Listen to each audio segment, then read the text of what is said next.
When I talk about mastering the weight, owning the weight, you should be able to own any weight you lift like it's a part of your own body. You're that connected to it that at this increment of the range, and this part of the motion, you can take it and it feels like a part of you. You're not straining, struggling, you're not twisting, compensating. You can own this fullest movement at any angle. When most people plateau with a weight or want to increase their weights, they tend to jump ahead. And it's about putting the number up, putting the number up, putting the number up. We, of course, cannot see our form the way others can. However, we can feel for ourselves how we're moving. And if at any point we have to adjust, adapt, or give up, we are not meeting our most efficiency. And that's when we create gaps. When we take those gaps, they get buried under more levels of repatterning. Usually when we get hurt, that gap is what fails. And that's when the building falls over. And that's when we're hurt.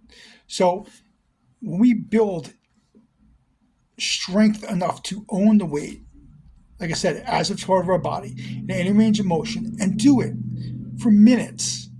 Like, I understand that there's research about muscular development, but I will tell you that the longer you endure a muscle in action, the stronger it will become and the deeper the connections will run. This is what I'm talking about. This is what creates absolute deepest strength of the body, and it's a head-to-toe process. It's from this finger to my pinky toe. When we close this up and tighten this up, and we're mobilizing through all ranges of motion and owning that weight, like I said, it's a part of our body, we are at our strongest. And this is what also translates into real life. Real life is, we don't think about it, right? We just do.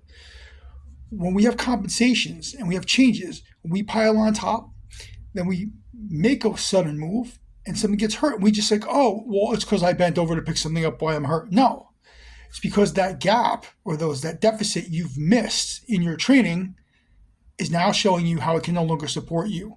And your body has adapted so many times that it's buried by the compensations. We need to strip those away and build that bridge that wasn't built in the first place.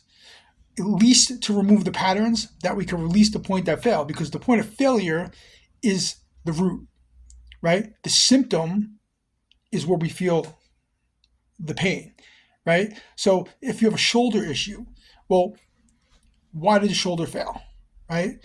Maybe because we've been overusing our biceps, right? So if we keep asking our shoulder to get stronger, but we don't go after the bicep tricep relationship and rotator cuff and all shoulder joint relationship, then we're never going to restore balance to that area and fill those gaps in. It goes a little deeper, like I said, head to toe. So this shoulder goes down to this hip and shoots down to the foot, right? So when we posture ourselves, there's this diagonal effect because we move in a transverse, this twisty rotation. And so everything along the way is compromised. And then there's a counterbalance back the other way. And it goes around your body. It's 360 degrees, this 3 dimensions. Where there's breakdown in one place, there's lack of connection and lack of support, and it's reciprocation. If we do not take the opportunity to build those blocks and those bridges, like I said, in our training, we're going to skip over them. And then one day, when we have an injury, that is usually the reason why. So again, when you're working with weight, it's great if you could drop 120-pound dumbbells 8 times. That's cool. And I've done it, and it's not easy to do. But can you take 40 pounds and sit there for 3 or 4 minutes and work through any range of motion and own that weight on the way down? If you can't, I don't believe you should be lifting 120-pound dumbbells. Now, if you can, and if you can do that with 120-pound dumbbells, you're a beast, and I applaud you. But most people aren't, and we graduate too soon to the next level because the mindset is progress is a number.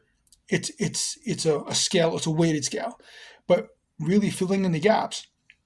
Real quick, my son, in the weight room, has maxed out at 15 years old, plays water polo, swim team. He has maxed out his deadlift at 405, his squat at 385, and his bench at, I think, 295. I said, okay, now we're going to go do the athletic work that you don't get in the pool and the stuff you don't get in the weight room. And I just did a functional workout for a half hour with him. And I saw every gap that was missed along the way. Was he still strong in those things? Absolutely. But I could see the breakdown and control in his hips, his rotation, his connection from head to toe.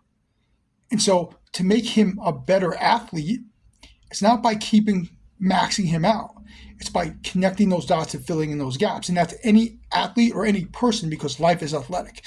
So again, if we cannot master the weight, we shouldn't be lifting too much. And yes, could more have been done up front to help him out before? Absolutely. Was it? Not necessarily. We assume because we're strong that we're balanced. And most of us aren't balanced. So again, it's okay if we've put on, we've all lifted heavy weight, we've all done something, like I said, even using my son example. But what has to happen now is that if you want to make an athlete better, then you need to assess what wasn't done. And you focus there. And almost 100% of the time, it's mobility, range of motion, and balance joint. So if you have any questions about what I said, please, feel free to ask me, and I'd love to talk more about it. Thank you.